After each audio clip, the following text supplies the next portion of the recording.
মনে হচ্ছে যে আমরা এই দেশের ভায়াকৃত মানুষ যারা কথা বলতে পারি না, কেননা এই জাতির কাছে কোরআন চেপে ধরতেছে। আস্তে আস্তে কোরআনগুলো বন্ধ করে দেওয়ার জন্য কথা বলেন ঠিক কিনা? কোরআনকে বন্ধ করে দেওয়ার জন্য এক শ্রেণীর লেলিত পশুগুলো, নামদারি মুসলমান, নাম কাজে মুসলমান নয়, নামে মুসলমান, ওদেরকে বলা হয় মুনাফিক। কথা বলেন ঠিক কিনা? আমার ভাইরা, আজকে সবচেয়ে বড় দুঃখের বিষয় হচ্ছে আপনি আপনাকে বিবেককে প্রশ্ন করে দেখেন যে আপনি কোথায় আছেন, কোথায় আছেন। দীর্ঘ 1 বছর হয়ে গেল করোনার প্যান্ডেমিক। যেই করোনার কারণে মানুষ আতঙ্কিত ছিল, মসজিদে ঢুকতে পারে নাই। কত মানুষ আজান হয়েছে, মসজিদে আসার মতো ক্ষমতা হয় নাই। আজান হয়ে যাবে, তোমার ইচ্ছা হবে মসজিদে আসার জন্য, কিন্তু তুমি মসজিদে আসতে পারবা না। মসজিদের গেটগুলো তোমার জন্য লক হয়ে যাবে। এই জন্য আমার ভাইরা, আজকে সবচেয়ে বড় দুঃখের বিষয় হচ্ছে এদেশ, এই জাতি 95% মুসলিম কান্ট্রি, কিন্তু আমরা মনে হচ্ছে যে 95% মুসলিম কান্ট্রি নয়, 5% মুসলিম কান্ট্রির রাষ্ট্রে আছি। কথা বলেন ঠিক কিনা? তার একটাই কারণ হচ্ছে বদরের যুদ্ধ, বিভিন্ন যুদ্ধগুলো যখন বিশ্বনবী করেছেন, 1000 সৈন্যের সাথে 313 জন সাহাবীদেরকে নিয়ে যুদ্ধ করেছেন। কথা বলেন ঠিক কিনা? তখনকার 313 জনের পাওয়ার ছিল, সবচেয়ে বলিষ্ঠ ঈমানী চেতনা ছিল। কিন্তু আজ লক্ষ কোটি মুসলমান হওয়ার পরও মুসলিম জাতি বুক ফুলিয়ে কথা বলতে পারে না। কথা বলেন ঠিক কিনা? এটা সবচেয়ে বড় দুঃখের বিষয়, আফসোসের বিষয়। কেন যে এই জাতি কি আজও কোরআনের কাছে আসতে পারে নাই? তার একটাই কারণ হচ্ছে মুহাম্মদ রাসূলুল্লাহ সাল্লাল্লাহু আলাইহি ওয়াসাল্লামের আনুগত্যের মধ্যে আমাদের জীবনকে পরিচালনা করতে পারি নাই। আমার ভাইরা, আমার বন্ধুগণ, আজ পৃথিবীতে আমার আপনার জন্য আল্লাহ রাব্বুল আলামিন বলে দিয়েছেন, ও দুনিয়ার মানুষেরা তোমরা শুনে রাখো, আমি আল্লাহ রাব্বুল আলামিন তোমাদের জন্য একজন পয়গম্বর দিয়েছি। তিনি হচ্ছেন বিশ্বনবী। তিনি কে? তিনি হচ্ছেন বিশ্বনবী মুহাম্মদ রাসূলুল্লাহ সাল্লাল্লাহু আলাইহি ওয়াসাল্লাম, যার পরে কোনো নবী আসবে না, যার পরে কোনো পয়গম্বর আসবে না। এই জন্য বিশ্বনবীর আনুগত্য করার কথা বলেছেন কে? কে বলেছেন? আল্লাহ বলে দিয়েছেন বিশ্বনবীর আনুগত্য করার জন্য। আর আমার দেশে আজকে বিশ্বনবীর আনুগত্য হয়, আমার দেশে এখন বিশ্বনবীর আনুগত্য হয় মিলাদ আর কিয়াম দিয়ে। কথা বলেন ঠিক কিনা? আমার দেশে এখন দাড়ি টুপিওয়ালা হলে এদেরকে বলা হয় জঙ্গিবাদ, এদেরকে বলা হয় ইসলাম বিরোধী। কথা বলেন ঠিক কিনা? এই জন্য দুঃখ বড় ক্লান্ত মানুষগুলো এতটাই গজবে, করোনার প্যান্ডেমিক এতটাই করোনার প্রাদুর্ভাব ছিল যে মানুষ একে অপরকে চিনত না, একে অপরকে চিনত না। সন্তান মাকে চিনত না, মা সন্তানকে চিনত না। হাসরের মাঠটা তো এখানেই ছিল। আমার ভাইরা, আপনি দেখেন এতটা করোনার প্যান্ডেমিক, এতটা দুঃখ অবস্থায় ছিল, তারপরও মানুষ হুঁশ হয় নাই। এখনো মানুষের হুঁশ জ্ঞান আসে নাই যে আমার আল্লাহ যে কত বড় মহান, আমার আল্লাহ যে কত বড় মহান। আপনি দেখেন আমেরিকার দিকে, লন্ডনের দিকে, ইটালির দিকে, ফ্রান্সের দিকে তাকিয়ে দেখেন, এখনো দৈনন্দিন 10 থেকে 15 হাজার করোনা আক্রান্ত হচ্ছে। কথা বলেন ঠিক কিনা? গত 2 দিন আগে আমেরিকার নিউ ইয়র্কের খবর, 60,000 মানুষ আক্রান্ত হয়েছেন। কিন্তু আমার এই বাংলাদেশে এখন পর্যন্ত 60,000 নয়, 10,000 মানুষও মৃত্যুবরণ করেন নাই। কথা বলেন ঠিক কিনা? তার একটাই কারণ, বাংলার ভূমি হচ্ছে অলিদের ভূমি, বাংলার জমিন হচ্ছে অলিদের জমিন। এই জন্য এই জমিনে উর্বর ছিল কোরআনের। আপনি আজ থেকে বিগত দিনগুলো চেয়ে দেখেন, এই দেশের মধ্যে যতগুলো কোরআনের ময়দান ছিল, কোরআনের জায়গা ছিল, অটুক পর্যন্ত পৃথিবীর কোনো কান্ট্রিতে, ইসলামের কোনো কান্ট্রিতে এতটুক পর্যন্ত কোরআনের ময়দান ছিল না। কথা বলেন ঠিক কিনা? এই জন্য আজকে কোরআনের ময়দানগুলোকে বন্ধ করে দিতে চায় একদল মুসলমান। ওরা কারা? ওরা তো আমার আপনার মতো মুসলমান, ওরা হচ্ছে মুনাফিক। কথা বলেন ঠিক কিনা? মুনাফিকগুলো এখনো রয়েছে। আব্দুল্লাহ ইবনে উবাই তিনি চলে গেছেন, তিনার কিছু বংশধর রয়েছে। ফেরাউন চলে গেছে, হামান চলে গেছে, নমরুদ চলে গেছে, কিন্তু তাদের বংশধর আছে না নাই? আছে। আমার ভাইয়েরা, যেই কোরআনুল কারীমটা আল্লাহ রাব্বুল আলামিন গোটা জাতির মানুষকে দিয়েছেন আর বলেছেন, ও জাতির মানুষেরা, তোমরা যারা চিন্তা করো আমার কোরআনকে বন্ধ করে দিতে চাও, কোরআনকে বন্ধ করে দিতে চাও, কোরআন তোমরা বন্ধ করতে পারবে না। আল্লাহ রাব্বুল আলামিন এর জন্য বলেছেন, ইন্না নাহনু নাযালনায যিকরা ওয়া ইন্না লাহু লাহাফিজুন। আমার আল্লাহ বলে দিয়েছেন, বান্দা, যেই কোরআনটা আমি নাজিল করেছি ওই কোরআনের সংরক্ষণ, কোরআনকে সংরক্ষণ করার জন্য, কোরআনের হেফাজতের জন্য দুনিয়ার কাউকে দেই নাই। কোরআনের হেফাজত করবে কে? কোরআনের হেফাজত আমার আল্লাহ করবে। দুনিয়ার কোন নাস্তিক মুরতাদ যদি চিন্তা করে যে আমার আল্লাহর কোরআনকে ডুবিয়ে দেওয়ার জন্য, কোনোদিন পারবা না। কেন পারবা না? আমার আল্লাহর কোরআনকে উর্বর করে দিবেন আমার আল্লাহ এই জাতির কাছে। কথা বলেন ঠিক কিনা? ও মিয়া, তুমি কয়টা কোরআনের ময়দান বন্ধ করতে চাও? কয়টা কোরআনের ময়দান বন্ধ করতে চাও? কয়টা কোরআনের হাফেজকে তুমি মেরে ফেলতে চাও? লক্ষ লক্ষ কোরআনের হাফেজ তৈরি হচ্ছে, লক্ষ লক্ষ জায়গায় কোরআনের মাহফিল হচ্ছে। কথা বলেন ঠিক কিনা?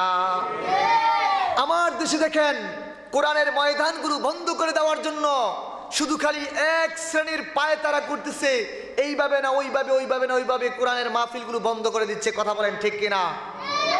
গত বছর আপনাদের মাঠে প্রোগ্রাম ছিল, সেই প্রোগ্রামে আমি উপস্থিত ছিলাম, কথা বলার সুযোগ হয়েছে। সবচেয়ে বড় দুঃখের বিষয় হচ্ছে এই মঞ্চগুলো হওয়ার দরকার ছিল ময়দানে, ময়দানের জায়গায় ময়দানে কথা বলবে, কিন্তু আজ আমরা ভীত হয়ে গেছি। ঈমান পরীক্ষা আমাদের এখন চলে আসছে। কথা বলেন ঠিক কিনা? আমাদের মনে হয় যে ঈমানের দুর্বলতার কারণে আজ মুনাফিক মুশরিকরা আমাদের উপরে লেলিত হচ্ছে। কথা বলেন ঠিক কিনা? যদি মুনাফিক আর মুশরিকরা 5% হয়ে 95 বাক্যে বলে দেই যে হুঙ্কারে ছুটে আমরা পালিয়ে যেতে পারি না। কথা বলেন ঠিক কিনা? আমরা পালানোর মতো ব্যক্তি নয়। আমরা কি পালানোর ব্যক্তি? আমরা পালানোর ব্যক্তি নয়। আমার ভাইয়েরা, পালানোর ব্যক্তি ওরা যারা নাকি মুশরিক, যারা নাকি কাফের, যারা নাকি নমরুদের সম্প্রদায়ের লোক, ওরা পালিয়ে যাবে এই রাষ্ট্র থেকে, এই দেশ থেকে। কথা বলেন ঠিক কিনা?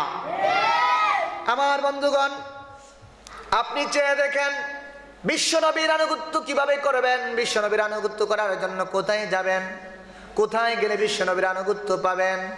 আপনি চলে যান বিশ্বনবীর যে সাহাবায়ে কেরামদের সম্প্রদায় ছিলেন, সাহাবায়ে কেরামরা বিশ্বনবী কত ভালোবাসতেন আর আমরা কত ভালোবাসি। এই জন্য দুনিয়ার মানুষেরা শুনে রাখো, যেই বিশ্বনবীর আনুগত্য করার কথা বলেছেন আমার ভাইয়েরা, আমার দেশে এখন দেখা যায় টুপি দাড়ি পাঞ্জাবি পরলেই বিশ্বনবীর আনুগত্য হয়ে যায় নাকি? টুপি আর দাঁড়িয়ে সুন্নাত হয় না, আনুগত্য হয় না। বিশ্বনবীর আনুগত্য করতে হলে আপনার একেবারে রান্নাঘর থেকে শুরু করে সংসদ ভবন পর্যন্ত কোরআনের আইন তৈরি করতে হবে। কথা বলেন ঠিক কিনা? তাহলে আপনি এখন চিন্তা করেন যে আমার রসুলকে ভালোবাসি, রসুলের ভালোবাসা অনেক ভালোবাসি, কিন্তু ইয়া নবী সালাম আলাইকা সাল্লাল্লাহু দিয়ে ভালাগালগুলো দিয়ে কখনো রসুলের সুন্নত আদায় হয় না। কথা বলেন ঠিক কিনা? আপনি রসুলের সুন্নত আদায় করবেন কিভাবে? কিভাবে আদায় করবেন? রসুলকে কিভাবে আনুগত্য করবেন? আসেন, রসুল কিভাবে রাষ্ট্র পরিচালনা করেছেন, কিভাবে আইন তৈরি করেছেন, রসুল কেমনি বিচার করেছেন, বিচারের ফয়সালা দেখেন। বিচারের ফয়সালার দিকে তাকিয়ে দেখেন, আজ বর্তমান বিচারের ফয়সালাগুলো কিভাবে হচ্ছে। বিশ্বনবী কিভাবে বিচার করেছেন, বিচারগুলো আপনি চেয়ে দেখেন আমার বন্ধুগণ।